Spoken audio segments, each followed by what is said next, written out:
joining on Facebook momentarily, and we will be discussing what it's like to be traveling right now, specifically flying.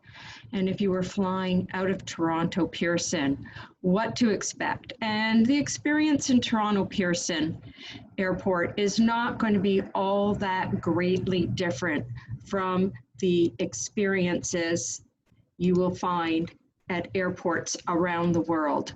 So it's pretty typical. Some airports are a little more stringent than others, but we're gonna take a look and we're gonna go see what's happening with Pearson. And we'll start the presentation. We'll get that slide and we'll share it.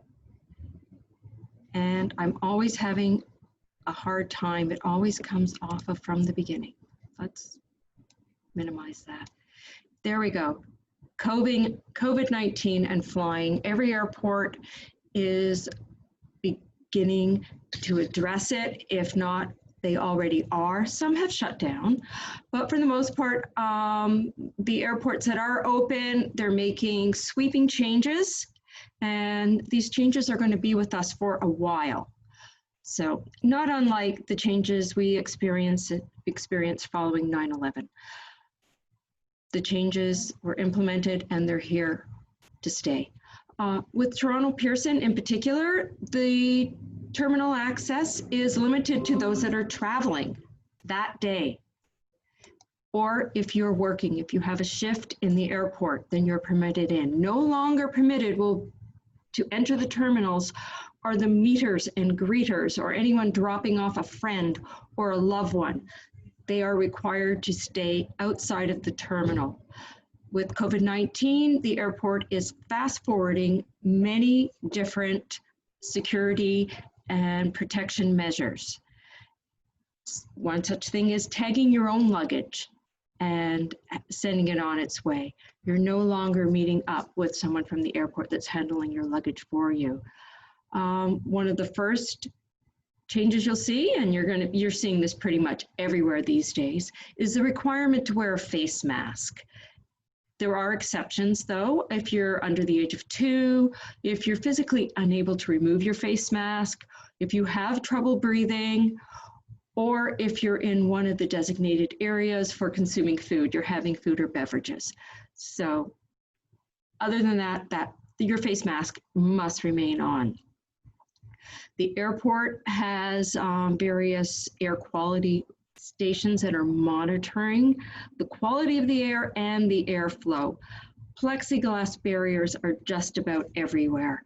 And on the floor, there's the stickers, the decals that remind you to stay 6 feet apart, 2 meters. And many of the self-serve kiosks that we're used to using, they have been shut down only because they're too close together. So to enable social distancing, some of the kiosks have been turned off. Crowded surfaces, shared surfaces. Here's an example where they're cleaning off the luggage cart. Sanitation is a huge focus in the airports these days. In Toronto alone, in the 2 passenger terminals, there are 450 hand sanitizing stations. And there's a new trial right now here. They're misting people.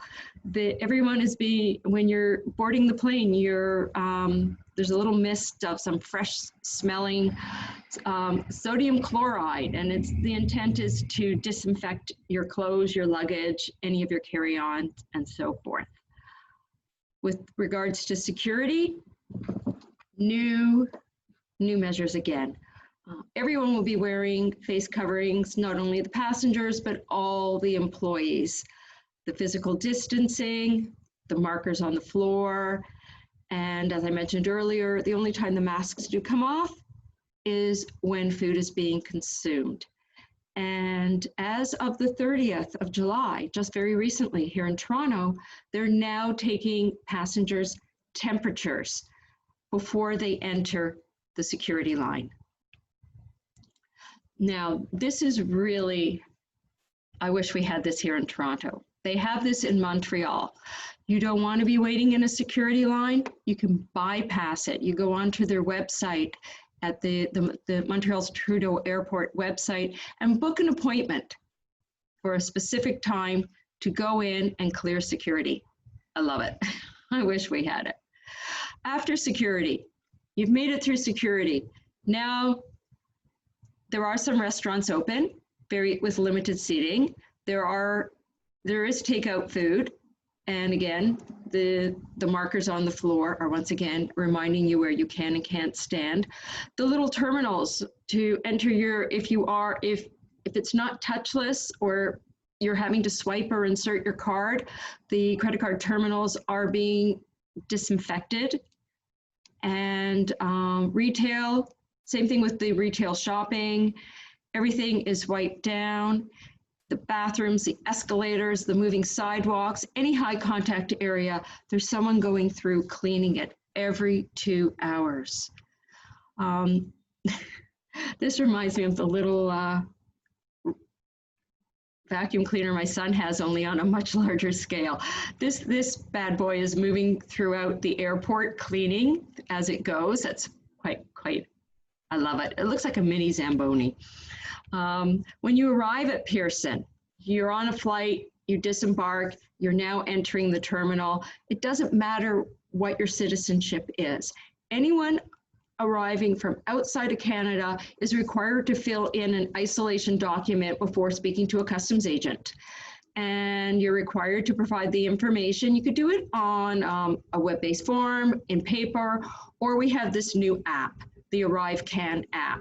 And the information could be uploaded within 48 hours before arriving to Canada. So it's really quite easy. And you can also add additional information after the fact that might be pertinent to customs. Now, this is one thing. While Canadians may be welcome in many countries when it comes to travel right now, many are not traveling. The key reason is it doesn't matter. When you come back to Canada, you are required, whether or not you have symptoms, no matter what, you are required to self-quarantine from 14 days from the day you land in Canada. And there are restrictions on where you can and cannot, and who you cannot quarantine with. If you're over 65, you can't have someone entering the country quarantining with you. If you have an underlying medical condition or a compromised immune system, they're very strict and they follow up. So basically what happens, your flight has landed at Pearson and you want to get through customs, you want to get out, you want to go home. Well, you're going to have to wait, especially if you have luggage. You're going to have to wait because entrance to the baggage hall is strictly based on availability and social distancing spacing. So you're going to have to wait to get in to pick up your luggage. This area is continually monitored for its capacity to make sure there's not overcrowding. Then around the world, things are a little different. I thought I'd touch on how other airlines or other airports are handling COVID-19. Singapore, as of next week, incoming travelers are going to be required to quarantine at home with electronic monitoring devices using Bluetooth and GPS signals. Hong Kong, passengers arriving from Bangladesh, India, Indonesia, Nepal, Pakistan, the Philippines, South Africa, the USA, and Kazakhstan are required to provide their airline with their certificate issued by a laboratory or a healthcare institution with the traveler's name, identity card number, passport number, and it will show that they were tested within 72 hours prior to their flight, and that their COVID-19 test must be negative. And the Hong Kong government, if you do not comply or you provide false information, you run the risk of steep fines and imprisonment up to 6 months. Now, Heathrow, if you're in London, they're running trials on temperature scans. Lufthansa, the carrier out of Germany, is offering coronavirus tests to flyers in Germany with results in about 4 hours. Wouldn't we all love that? The TSA in the US, they have been using facial recognition to screen some travelers, but more biometric technology is likely. By example, the Delta terminal in Atlanta operates on an all biometric check-in system. The 5 airports in New York, the Port Authority airports, you can use phones to order food and make store purchases, and these purchases will appear for you at your gate. So that's lessening contact. Airlines are taking their own approach, and some block middle seats, others, sadly, it's business as usual. So you have to check with, and things change day to day, check with your airline, go online, find out what's being said about the airline. Just this morning, I heard of a flight from Montreal to Winnipeg here in Canada. They were asking everyone that was on a flight on a specified date, anyone between rows 16 and 22, you have to self-isolate for 14 days now. Obviously, someone must have tested positive that was on that flight. But with respect to Air Canada, which is our flagship carrier here, health screening and pre-flight infrared temperature checks are being taken. We're required to wear masks at all times. And the high-touch areas are being sanitized with hospital-grade disinfectant after every flight. Not all airlines are doing that anymore. And extra cleaning measures are being implemented overnight. Delta boards passengers 10 travelers at a time. Those without masks are being handed masks and sanitizer kits. Right now, Delta's not filling the middle seat, and they're limiting the number of passengers. So any of their flights have no more than 60% of the original capacity. Airlines are making good use of HEPA filters, where the air will exchange every 2 to 5 minutes with outside air, and they're doing electrostatic spraying. Frequency, check with your airline. Low-cost carrier, Scoot, I believe they're out of Singapore.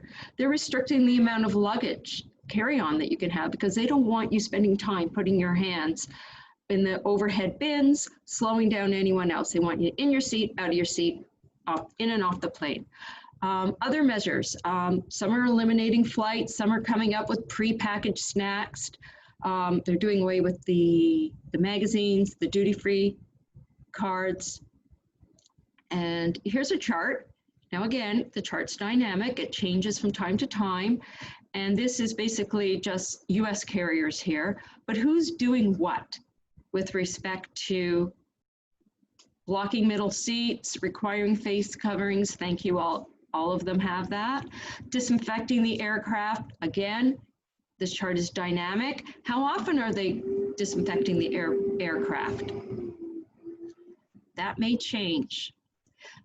Airlines from around the world, Emirates and Qatar have their flight attendants in what appear to be hazmat suits. They are covered from head to toe. Etihad Airlines has wellness ambassadors, and they have this new fit to fly screening going on where they're checking your respiratory, how well you're breathing, your heart rate, your temperature. At immigration, there's the use of thermal cameras. They even have self-cleaning escalator rails. They go through and they come out clean on the other side. Touchless elevator controls, I love those. And the airport surfaces themselves are being continually swabbed and tested. And for any passenger arriving in Dubai, they must have a negative COVID-19 test to be accepted on a flight. Etihad, mandatory to have a COVID-19 test, of course, we just said that, before you may fly with them from any worldwide airport outside of Abu Dhabi. So if you're landing